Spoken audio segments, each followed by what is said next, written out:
my God, in America, they're talking about not allowing people to short bank stocks because they're going to collapse. That's a problem with the system. We want to expose those problems.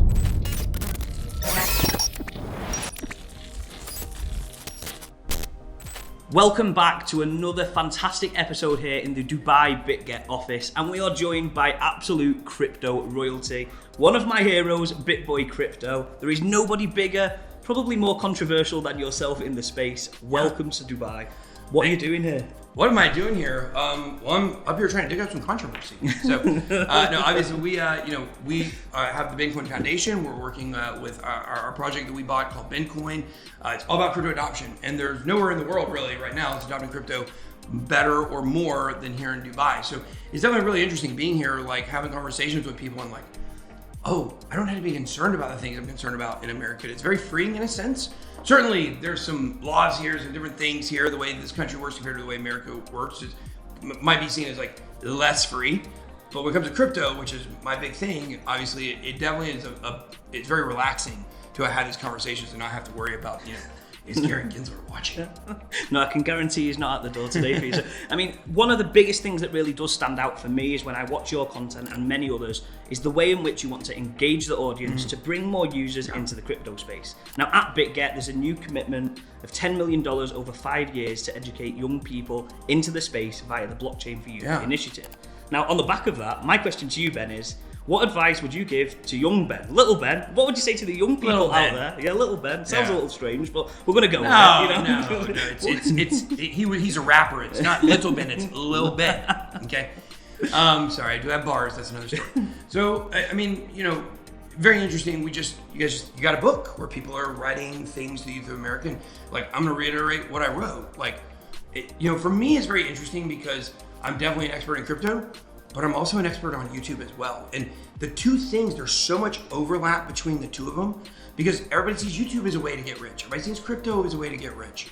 And what I've learned in both of these fields is that they're so similar. You cannot get rich overnight. And there are some people that do in crypto. Now, on YouTube, usually it's very rare that someone will get rich overnight on YouTube, right? But in crypto, every person I've ever seen who came in, made a ton of money. Look at the Dogecoin millionaire guy, right? They make a lot of money right when they come in. They lose it all. Yep. Because there's an art to keeping your money in crypto. And so it took me 9 years from the first day I bought Bitcoin back in 2012 to become a crypto millionaire, so to speak. It actually happened, kind of interesting. I mean, man, almost exactly, 9 years. I bought Bitcoin in 2012 in December 31st. Wow. New Year's Eve of 2020 going into 2021 is when I hit $1 million for the first time in my Coinbase account. Wow. And it was a big moment, for sure, because I that year in 2020 I've been kind of successful, and like the whole reason I started my business was to buy a house for my family with cash. And like in September I managed to do that, but it was a huge chunk of my crypto I had to pull out, and I wasn't greedy about it. I said I know that this money will be worth more down the road, but I achieved my goal, and that's important too. Like when you meet your goals, don't get greedy, achieve them. And then I was, rewarded over the long term for doing that as well. But I think everybody wants to have that million view video overnight. Everybody wants to, invest in the coins, gonna go to the moon the next day. Unless you're a person who's already had money and understood it, and worked for it, it's easy come, easy go with that money. And so it really is big to learn, like no matter what career, what investments you do, you have to remember it's not happening overnight. You've got to work for it. It's like, kind of like my growth and my crypto portfolio, it happened gradually and then suddenly. It was all the years I put the work in that finally paid off. And that's why we see in crypto YouTube, I call it the Lazy Millionaires Club. I love this. It's a concept I came up with a few years ago by watching all of the old guard. A lot of people consider me to probably be the generational gap between old YouTube, your Ivans on Tech, your Crypto Large, your people who've been around for Data Dash, people who've been around for a long time. And then the newer generation that came in the last bull run, your NFT guys, your meme coin YouTubers and stuff like that. Like I'm kind of the bridge in between those. And I learned a lot of lessons from the older generation, right? Because, certainly I'm pretty old myself. I'm gonna be older age-wise, right? But what I learned from the older generation is that so many of them that came in early 2017 or late 2016 when the bull run was getting started. And it was so easy for them to make money that when they hit the bear market, they didn't have I'll call it the stick-to-itiveness. They didn't have the work ethic to keep making videos when there was no ROI. Making videos just for the sake of providing content and staying consistent for your audience and your community, right? And so a lot of those people that come in, they become lazy millionaires. Now, you gotta say, Crypto Lark, Lark Davis, amazing job. He's the most consistent out of all of the former YouTubers. Like, Ivan does other stuff. I got a lot of respect for Ivan, but a lot of these guys that were big back then, they're not even around anymore. Then you fast forward to let's say 2020. You have these YouTubers that start getting interested in crypto and come and start making content in 2020. And it's so easy for them. I think of 2 or 3 guys that came out of nowhere to hundreds of thousands of subscribers. Bear market hits, no videos at all. Crickets, because they didn't know what it was like to build when there was no immediate benefit. So you have the Lazy Millionaires Club, and then, like I like to tell people, right, that, you may have been adopted by the bear market. I was born in it. I started my channel at the worst possible time in January 2018, and it taught me how to really build for the future. And it's all worked out. And if you look at all of the top YouTubers right now in crypto, whether it's Coin Bureau or whether it's Moon, or Carl from the Moon, or whether it's so many other people during this time, Crypto Zombie, all these guys, Altcoin Daily. You see, there's a reason why we're at the top, because we built in the bear market, and we are all consistent, and we're not doing this because we're getting immediate return. We're doing it because we love crypto. It's a totally different thing. And I think you all generate a bank of, or a wealth of knowledge for the end user, the viewer. Don't talk about banks.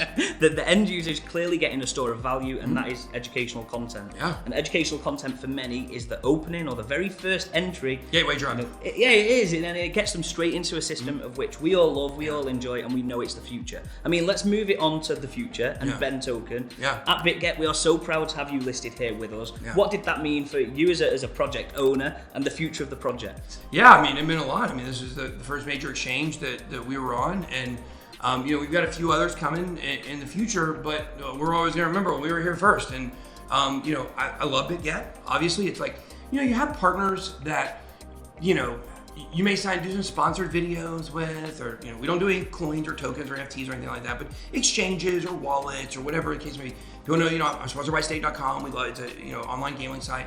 Like, we love Stake.com. They're great partners. Bitget, we put in the same category as Stake. Like, people we like. Like, even if something happened and we weren't getting paid, or we weren't making money, or we weren't doing this, like, you're good people here, and that matters to us. And so, I definitely think that when it comes to Bitcoin going future, Bitcoin is technically a token, right? But it was named originally by the guy that created it as Bitcoin, so that's why we go with coin. I know the difference, but don't be pretentious.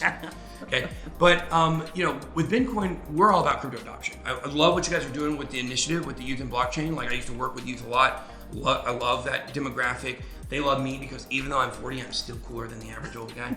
And so I do a good job relating to kids, probably because I am kind of a big kid. A lot of people know that about me, but I think what you guys are doing there is pivotal. Is creating the next generation, bringing the next generation in the right way.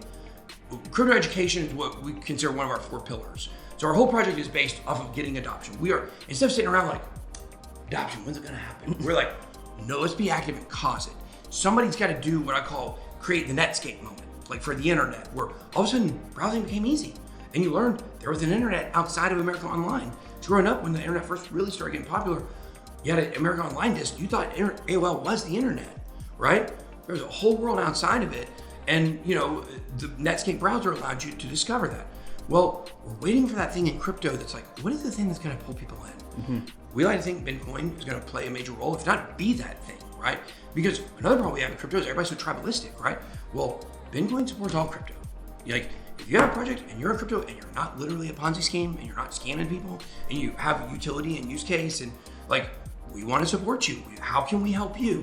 And there hasn't really been somebody that's done anything like that. And so we have our 4 pillars. Our 4 pillars are crypto education, policies and regulation, public awareness, and the last one is fair crypto news. And all of these 4 categories have issues. Crypto education, nobody is getting that in schools, right? It's true. When you have policies and regulation, we have a lobbying company we work with now, like Coinbase, for instance. I'm not going to throw Coinbase under the bus here, okay? But let me tell you what Coinbase cares about. Coinbase. That's course, what does Sam care about? Sam, FTX. Like, Coinbase has definitely positioned themselves in a very unique way to where they're seen as good guys for crypto. And I'm not saying they're bad guys. I'm just saying they represent the exchange business in the United States. They represent the industry.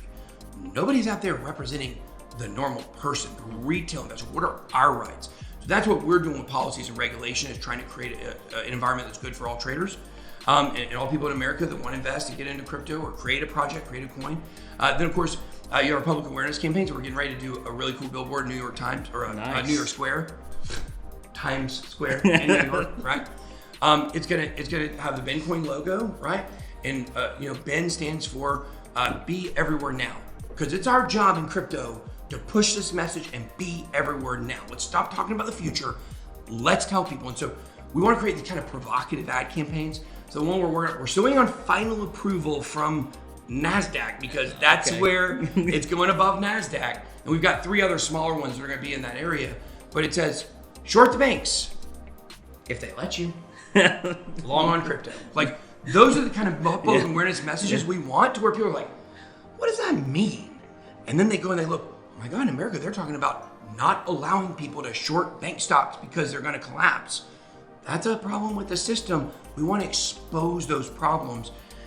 People say all the time, like, oh man, I tried talking to my friend about crypto, or my mom, or my grandparents, or my teacher, and like, oh, they just shut me down. It's a scam, it's blah, blah. I've not sat down with one person in the last 2 years, and by the end of the conversation, they're not convinced. I think, to be honest, Ben, just getting to know you in this last couple of hours in the office, the energy of which you expel, and I think, you made the comment yourself, but I want to echo that. I mean, the amount of extraordinary attention to detail that you've got, the amount of work and that dedication that you put in for providing for the wider community is extraordinary, and we do need to celebrate people like yourself. And to be honest, I think that is why you're so successful with your content creation and the business that you've got within the space. It's not just because I'm great looking. Well, I think that's probably one of the reasons. It may well be. But I just want to say, Ben, it's an absolute honour to have you here in the office. Tonight we're throwing a boat party for you. And we cannot wait to celebrate your successes and the future successes between yourself and Bitget. And thank you for joining us. Yeah, absolutely. Thanks for having me. I think right after this, we're going to run over to the mall and I'm going to get a Speedo. Oh, gosh. Let's go. Thank you so much, everybody, for tuning in. Okay. And most importantly, remember, Blockchain for Youth is an initiative, $10 million over 5 years, educating young people aged 18 to 35 on the wonderful world of crypto. Thank you.